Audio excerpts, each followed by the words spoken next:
70 साल पुरानी डायरी। अब खेल शुरू हुआ है।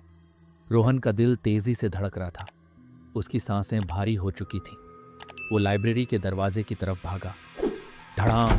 दरवाजा फिर से खुद ब खुद बंद हो चुका था। पीछे से आयशा की ठंडी आवाज आई, तुम इससे बच नहीं सकते। रोहन पलटा। आयशा की आंखें अब पूरी तरह काली हो चुकी थीं। तुम कौन हो? रोहन ने कांपते हुए पूछा। आयशा मुस्कुराई। सिर्फ एक और शिकार जो इस डायरी का मालिक बन गया। डायरी हवा में उठी और उसके पन्ने खुद ब खुद पलटने लगे। नया पेज खुला और उस पर सिर्फ एक नाम लिखा था, मीरा, 1953। रोहन चौंक गया। मीरा? वही लड़की जिसने ये डायरी लिखी थी।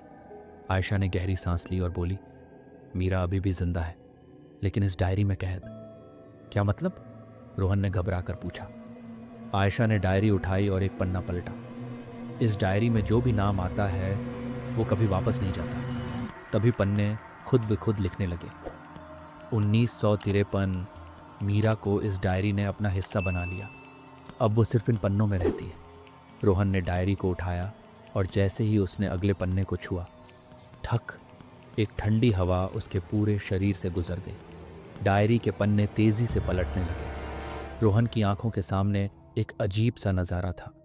उसे दिखा एक पुराना घर, एक लड़की, मीरा, जिसने डायरी लिखी थी, और एक आदमी जो उसके पास बैठा था। आदमी की आंखें पूरी तरह सफेद थीं। मीरा रो रही थी। कृपया मुझे छोड़ दो। आदमी मुस्कुराया। अब तुम इस डायरी की रखवाली करोगी? मीरा ने चीखते हुए डायरी बंद की और अचानक स्क्रीन ब्लैक। रोहन जमीन पर गिर पड़ा। उसकी सांसें तेज हो चुकी थीं। तभी डायरी ने एक और नाम लिखा, रोहन, 2025। रोहन के शरीर में झंझनाहट होने लगी। उसकी आंखें धीरे धीरे सफेद हो रही थी। आयशा पास आई और मुस्कुराकर बोली, अब तुम इसके नए रखवाले बनोगे। डायरी का आखिरी पन्ना खुद ब खुद लिखने लगा, हर 70 साल बाद एक नया मालिक इस डायरी का होगा और पुराने को इसकी दुनिया में समा जाना होगा। रोहन ने बचने के लिए आखिरी कोशिश की। उसने डायरी को जलाने की कोशिश की, लेकिन जैसे ही उसने माचिस जलाई, डायरी के पन्नों से आग निकलने लगी। आयशा हंसने लगी। तुम इसे नष्ट नहीं कर सकते। डायरी का आखिरी वाक्य लिखा गया।